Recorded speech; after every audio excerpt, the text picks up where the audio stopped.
할렐루야. 우리가 계속해서 그림자 걷어내기 시리즈로 우리 말씀을 이제 증거하고 있습니다. 우리 영혼에 뒤덮였던 수많은 그림자에 대해서 많이 다뤄왔었죠. 열등감, 두려움, 상처, 이런 수많은 그림자들이 우리 영혼을 덮고 있었는데, 오늘 함께 우리가 보실 그림자는 우리 영혼을 어쩌면 가장 짙게, 현대인들을 가장 악랄하게 누르고 있는 그림자일 수도 있겠습니다. 오늘은 염려의 그림자, 염려의 그림자를 걷어내라 라는 제목으로 하나님 말씀 증거하겠습니다. 요즘 사람들의 어떤 심리 상태를 보면은 이 병에 걸려 있는 것 같아요. 만약의 병. 무슨 말인지 아십니까? 아직 일이 일어나지 않았어요. 그런데 사람들이 아직 일어나지도 않은 일들에 대해서 수없이 많은 걱정을 하고 살아갑니다. 만약에 내 노후가 준비되지 않아서 내가 비참한 삶을 살게 되면 어떡하지? 만약에 내 자녀가 원하는 대학에 합격하지 못하면, 만약에 내 자녀가 지금보다 더 방황하게 된다면, 만약에 우리의 경제적인 상황이 더 악화되게 된다면, 만약에 내 건강이 나빠지면 어떻게 될까? 그러니까 아직 미래의 일들은 일어나지 않았습니다. 앞으로 어떻게 될지 우리는 알 수 없습니다. 그런데 사람들이 일어나지도 않은 일들에 대한 걱정을 수없이 하면서 살아가고 있다는 것입니다. 과연 염려가 무엇일까요? 염려를 말한다면 뭐라고 말할 수 있으시겠습니까? 찰스 스윈돌 목사님이 이렇게 얘기했어요. 염려는 내일의 먹구름을 오늘 끌어다 미리 비를 맞는 것이다. 내일의 먹구름을 오늘 끌어다 미리 비를 맞는 것이다. 비는 내일 내릴지도 모릅니다. 아니, 어쩌면 내일 비가 안 내리고 화창한 날씨가 될 수도 있어요. 그런데 염려는 뭐냐면, 내일 비가 올지도 모르고 안 올지도 모르는데 먹구름을 미리 끌어다 써서 모든 비를 맞으면서 오늘 누릴 수 있는 평강과 기쁨을 젖어버리게 만든다라는 거예요. 오늘 우리가 하나님께서 주신 평강과 은혜가 있거든요. 이거를 우리가 하나님께서 주신 대로 평안하게 누리며 살아갈 수 있는데, 굳이 내일 일어나지도 않을 모든 먹구름을 오늘 갖다 쓰는 바람에 오늘 평강과 기쁨도 다 젖어버리게 만들 수도 있다라는 것입니다. 우리의 일상을 한번 잘 살펴보시기 바랍니다. 어쩌면 아침 눈 뜨는 순간부터 염려의 바닷속에 파묻혀 살아가고 있습니다. 오늘 또 어떤 일이 일어날까? 내 자녀 가운데, 직장 가운데, 사업체 가운데, 나의 일상생활 가운데, 건강 가운데 수없이 많은 염려의 파도를 헤치면서 우리가 살아가고 있습니다. 어쩌면 어떤 사람은 또 내가 통제할 수 없는 세상의 소식들, 내가 이스라엘 이란 전쟁, 이거를 내가 통제할 수 없는 상황이잖아요. 그런데 이런 것까지도 우리가 다 염려하고 또 걱정하고 살아간다. 그래서 염려는요, 마치 소리 없는 암살자와 같아서 우리의 영혼을 아주 천천히 질식해 들어가고 아주 확실하게 우리의 영혼을 끝장내 버리려고 한다는 것입니다. 그래서 오늘 우리가 이 밤 가운데 염려의 그림자를 함께 살펴보셨으면 좋겠습니다. 우리 영혼을 질식하게 만드는 이 염려의 그림자를 걷어내고 오늘 하나님께서 우리에게 주시는 평안과 또 기쁨을 회복할 수 있었으면 좋겠습니다. 오늘 우리가 함께 읽은 말씀, 너무나 유명한 말씀이죠. 함께 다시 한번 화면을 보시고 읽습니다. 6절 말씀입니다. 시작. 아무것도 염려하지 말고 다만 모든 일에 기도와 간구로 너희 구할 것을 감사함으로 하나님께 아뢰라. 이 말씀 좋으시죠? 뭔가 괜히 위로가 되는 말씀 같고, 아무것도 염려하지 말라고 그러고 기도와 간구로 감사함으로 아뢰라. 많은 한국교회 그리스도인들이 이 말씀을 너무 좋아해서 어떤 사람들은 암송도 많이 하실 거고요, 또 이 말씀을 너무 좋아해서 액자로 집안에 걸어두신 분들도 아마 많으실 겁니다. 그런데 이 말씀을 한편으로는 이렇게 기쁘게 묵상하면서도 내 마음 한편에 반항심이 막 들 때가 있어요. 아무것도 염려하지 말라고? 야, 사도 바울 뭐 알기나 알아? 오늘같이 뭐 통장 잔고 시대를 한번 살아봤어? 네 통장, 내 통장에 잔고가 얼마 있는지 알기나 해? 네가 무슨 나처럼 치열한 직장 생활을 해봤어? 아니면은 네가 무슨 자녀를 키워봤어? 알기를 뭘 알아서 나보고 염려하지 말라고 하는 것인가? 우리 마음 가운데 살짝 이런 반항 심리가 있을 수 있습니다. 마치 현실을 전혀 모르고 이 사도 바울이 나한테 얘기하는 것 같아서 우리의 마음이 때로는 불편하기도 합니다.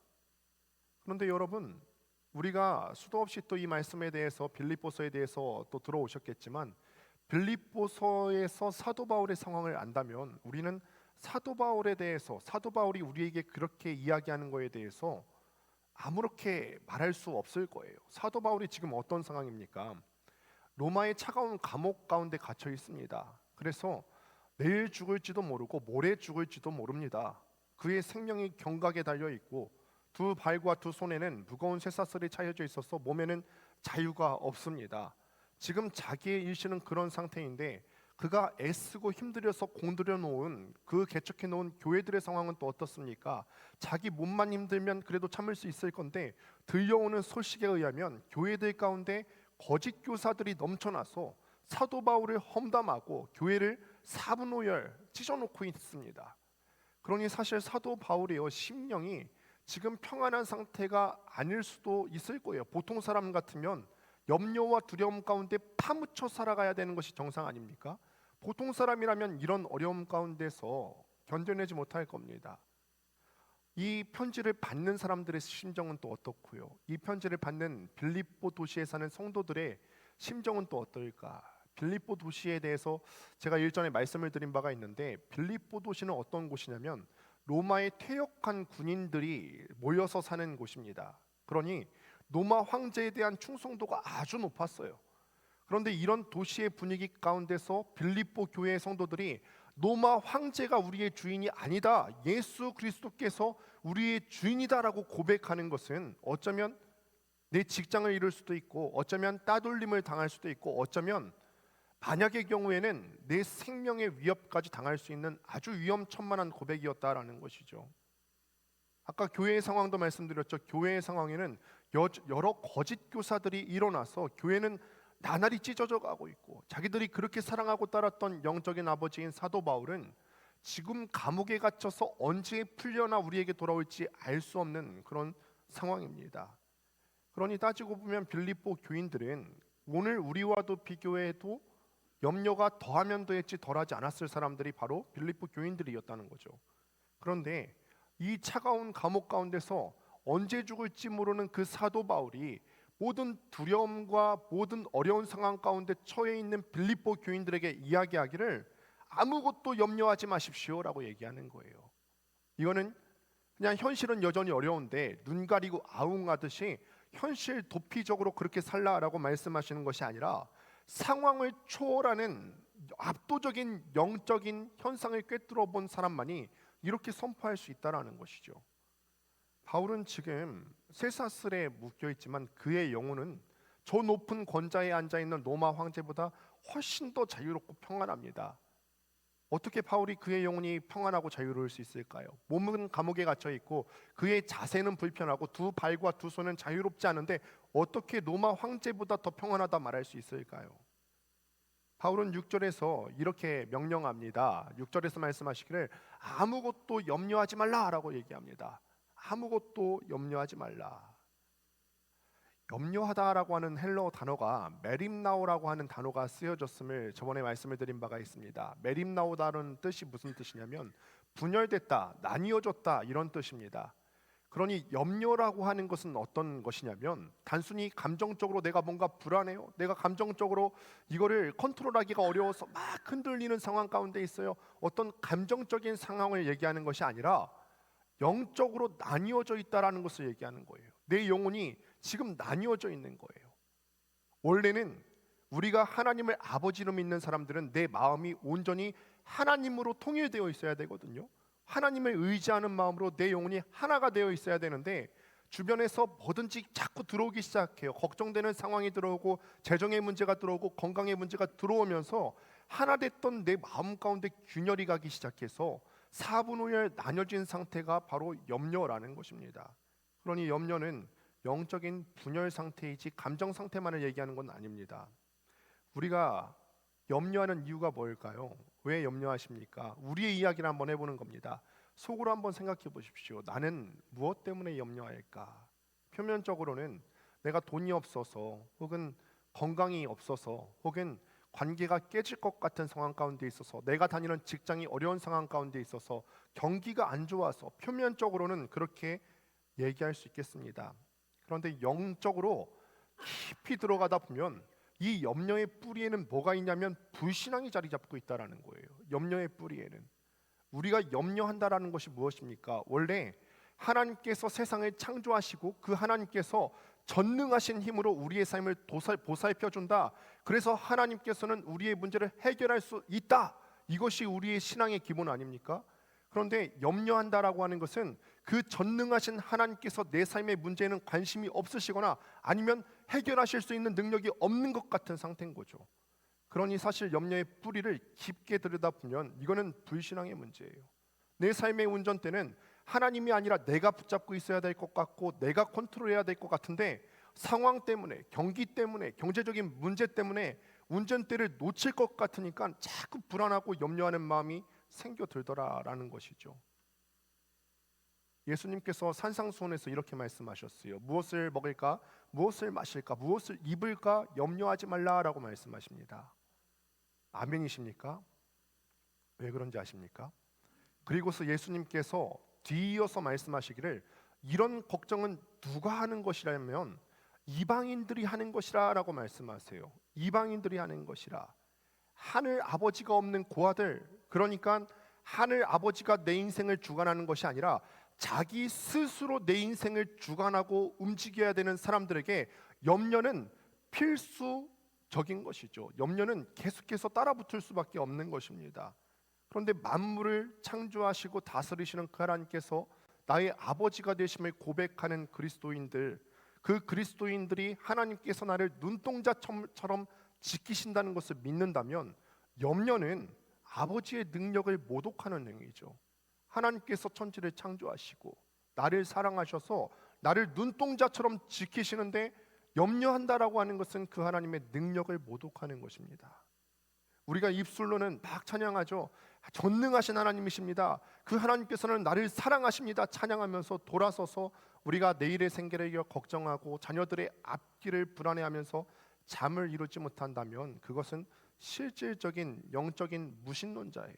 하나님이 살아계심을 믿지 않는 사람들입니다. 그래서 바울은 단호하게 말합니다. 그 어떤 예외도 두지 말고 아무것도 염려하지 말라라고 선포하는 것입니다. 그렇다면 염려를 멈추기 위해서 우리가 무엇을 할 수 있을까? 그냥 염려하지 말아야지. 이제부터 이 상황이 어려운데 걱정하지 말아야지. 집중해라. 걱정하지 말아야지. 우리가 영적으로 마인드 컨트롤을 한다고 염려스러운 상황들이 해결이 될까요? 염려하는 마음이 그렇게 하면 좀 나아질까? 그렇게 해서 사라지지 않습니다. 어두운 방에서 이 어둠을 몰아내는 방법은 어둠에 맞서 싸우는 것이 아니라 스위치를 켜서 빛을 들여오면 되는 것입니다. 바울은 이 염려의 어둠을 몰아낼 지침을 우리에게 하나 알려주고 있는 것입니다. 이렇게 말씀하죠. 우리 화면을 보시고 6절 말씀 다시 한번 읽습니다. 시작. 다만 모든 일에 기도와 간구로 너희 구할 것을 감사함으로 하나님께 아뢰라. 아멘.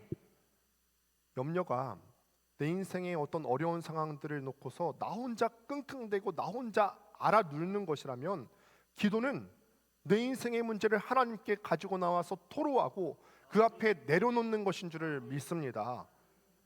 마음속에서 맴도는 불안한 독백들이 있지 않습니까? 똑같아요. 예를 들어서 우리에게 어려운 상황 때문에 푸념하고 싶어요.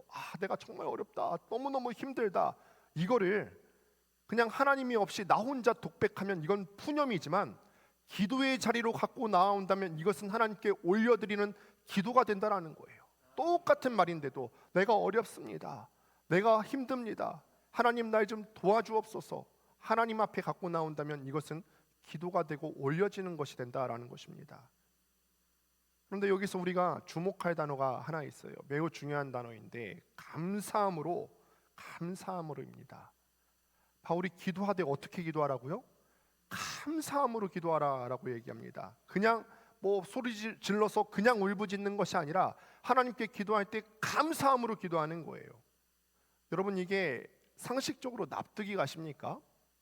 우리가 머리로는 설교 듣는 중에는 납득이 갈 수 있습니다. 그런데 이거를 막상 우리의 상황 가운데 갖고 들어오면 납득이 안 될 때가 너무 많습니다. 기도해야 되는데 감사함으로 기도하라고 했는데 오늘 이 설교 마치고도 기도회를 할 건데 지금 내 삶의 산더미 같은 문제는 여전히 해결되지 않았고 여전히 내 몸에는 병들어 있고 내 육신은 날마다 지쳐가고 있고 내 직장의 문제도 여전히 해결되지 않고 내 자녀는 여전히 속썩이고 내 통장의 잔고는 갑자기 채워지는 것도 아닌데 어떻게 감사가 나옵니까? 내 속은 타들어가고 숨이 턱턱 막히는데. 문제가 해결된 다음에 감사하는 방식이 우리의 방식입니다. 우리의 순서대로라면 문제가 해결되고 그 다음에 감사를 합니다. 기도가 응답받고 나서, 병이 낫고 나서, 통장의 잔고가 채워지고 나서 감사헌금을 그때 드리는 것이 우리의 일의 처리 방식이에요. 우리의 순서는 그렇습니다. 뭔가 다 해결받고 나서 그 다음에 감사해요. 그러나 성경이 말하는 감사는 조건부 감사 아니에요. 뭐뭐 해주셔서 감사합니다. 이거 해결해 주셔서 감사합니다. 내 통장의 잔고가 채워져서 감사합니다. 조건부 감사가 아니라 아직 문제가 해결되지 않았어요. 아직 내 경제적인 상황은 여전히 어렵고 내 건강도 여전히 연약하고 여러 가지 문제들이 그대로 남아 있습니다. 그런데도 감사함으로 아뢰라라는 거예요. 왜 그러냐면 감사는 우리의 시선을 이 문제의 크기에서 하나님의 크기로 시선을 바꿔놓는 역할을 하기 때문에 그렇습니다. 감사가 그런 작용을 합니다. 우리가 감사하면 그 전까지는 문제에만 내 시선이 다 몰두되어 있었는데 감사하면서 하나님께 하신 일들을 하나하나 떠올리다 보면 하나님의 크심이 다시 한번 생각이 나요. 여러분, 제가 이걸 때문에 갖고 와봤어요. 500원짜리 동전입니다. 요즘 동전 잘 안 쓰시죠? 근데 이 500원짜리 동전이 굉장히 작은데 사실 이 동전이 멀리 있으면 작은 것이지만 가까이 내 눈에 두면은 이 작은 동전 때문에 거대한 태양을 볼 수도 없어요.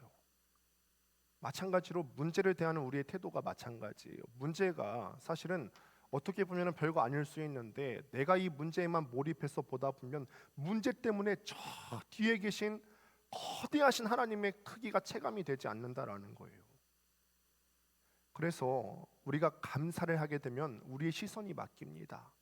지금 당장의 상황은 갑갑하지만 과거의 내 삶에 역사하셨던 신실하심, 그 하나님의 신실하심을 기억해내기 시작하는 것이 바로 감사의 작용이에요. 나를 죄와 사망의 그 죽음에서 건져내신 하나님의 은혜가 떠올리기 시작됩니다.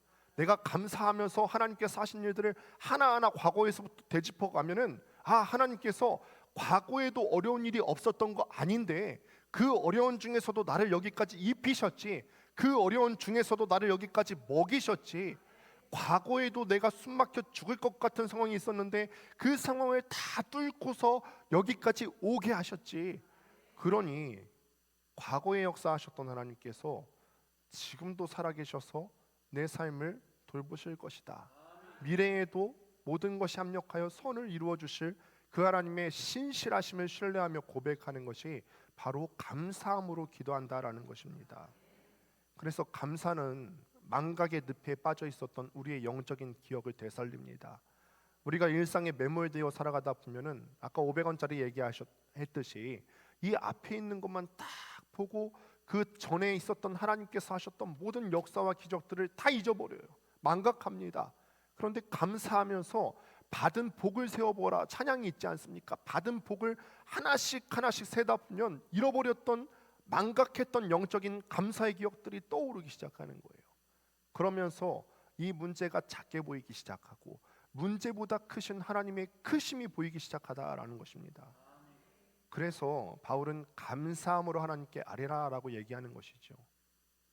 우리가 염려의 보따리를 내려놓고 감사함으로 기도할 때 어떤 일이 발생하냐면 7절입니다. 우리가 원하는 대답이 있죠. 같이 한번 읽습니다. 시작. 그리하면 모든 지각에 뛰어난 하나님의 평강이 그리스도 예수 안에서 너희 마음과 생각을 지키시리라.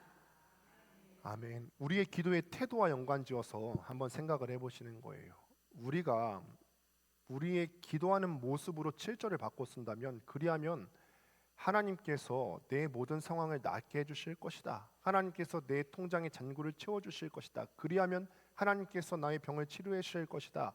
내 상황을 바꿔주실 것이다. 이렇게 하면 우리가 원하는 방식대로 완성이 될 수 있잖아요. 그런데 하나님께서는 상황을 해결해 주실 것이다. 하나님께서는 어떤 문제와 상황의 해결을 말씀하시는 것이 아니라 뭐라고 말씀하냐면 우리의 마음과 생각을 지켜주겠다라고 말씀하세요. 우리의 마음과 생각을 지켜주겠다. 여기서 지켜주겠다라고 하는 것은 군사 용어입니다. 로마의 정예 군인들이 철통같이 보안을 서면서 적군으로부터 시민들을 보호합니다. 빌립보에 살던 성도들은 이거를 누구보다 잘 알고 있었던 사람이죠. 더군다나 퇴역한 군인들이 많이 모여 살고 있던 그 도시로서 그 안에 살던 빌립보 성도들은 이것이 어떤 의미인지를 정확하게 알았을 것입니다. 불안과 공포가 나의 마음의 담벼락을 스멀스멀 타올라오기 시작할 때 그때 무엇이 우리를 방어해 줍니까? 무엇이 방어해 준다고요? 하나님의 평강이 우리를 방어해 준다라는 것입니다. 내 얄팍한 의지가 아니에요. 내가 스스로 마인드 컨트롤해서 야 내가 어렵지만 긍정의 힘이 있다 그랬어. 금방 긍정해 보자.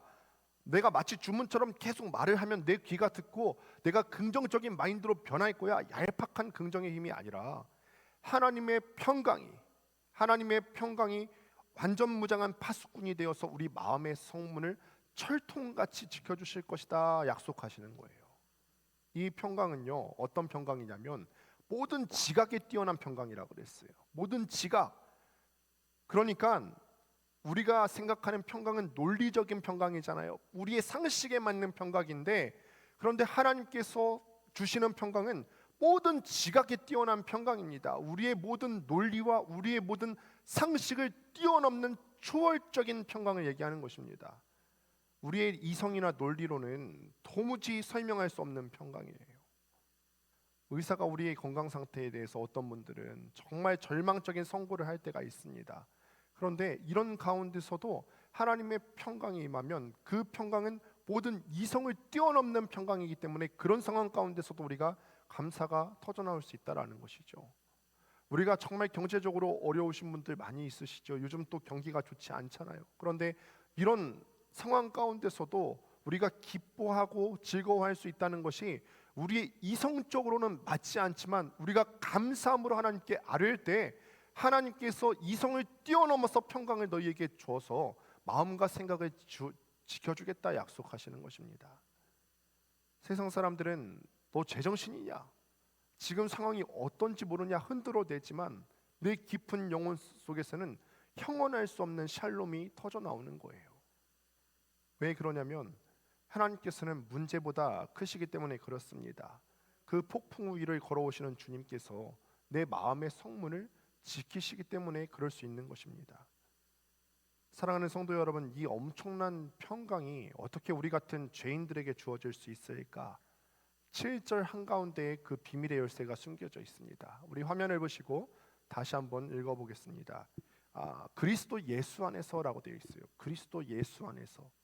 이 7가지 글자 안에 그리스도 예수 안에서 7글자가 아니군요. 9글자 안에 기독교의 핵심적인 진리가 다 암축되어 있는 거예요. 우리는 쉽게 평안을 구하지만 우리가 누릴 수 있는 그 평강은 결코 값싸게 주어진 것 아닙니다. 우리의 염려와 두려움은 어떻게 생겼죠? 우리의 염려하는 애초에 염려가 생겨난 이유가 하나님을 떠난 죄의 결과 때문에 우리가 염려할 수밖에 없게 됐어요. 죄로 인해서 하나님과 원수된 상태의 우리는 원래 우리가 염려할 수밖에 없는 평강이란 있을 수 없는 존재였어요. 그런데 이 끊어진 평강의 다리를 다시 이어붙이기 위해서 우리 주님께서 십자가를 지셨다라는 것입니다. 예수님을 보십시오. 겟세마네 동산에서 사람의 몸을 입고서 겪을 수 있는 극치의 두려움을 다 감당하셨어요. 그래서 하나님이시지만 육신의 몸을 입고 오셨기 때문에 우리 주님께서도 고통스러워하면서 말씀하시기를 내 마음이 매우 고민하여 죽게 되었으니 라고 말씀하셨어요. 땀방울이 핏방울이 되도록 그 고통 가운데 신음하며 기도하셨습니다. 왜 하나님의 아들이 이런 고통을 겪으셔야 됐을까요? 왜 만물의 창조주께서 십자가라고 하는 거대한 두려움 앞에서 그날 밤에 홀로 떨고 계셨을까? 우리가 다 알지 않습니까? 오늘 이 밤 가운데 염려의 늪에 빠져서 숨막혀 죽을 것 같은 저와 여러분을 위해서 그 염려와 두려움을 대신 지시기 위해서 주님께서 십자가에 못 박혔다라는 것입니다. 예수님께서는 온 인류의 모든 죄와 저주와 그리고 평생 짊어지고 가야 될 우리의 모든 염려와 두려움까지도 다 짊어지셨습니다. 여러분 기억하시길 바랍니다. 예수님께서 이 십자가에서 철저하게 버림받으셨기 때문에 우리는 영원히 버림받지 않을 수 있습니다. 예수님께서 십자가에서 극도의 두려움과 불안에 다 짊어지셨기 때문에 우리는 결코 빼앗기지 않는 하늘의 평강을 맛볼 수 있게 된다라는 거예요. 십자가를 보시면서 우리가 생각하셔야 될 건 하나님의 사랑이 얼마나 큰지에 대해서 함께 생각해 보셔야 돼요.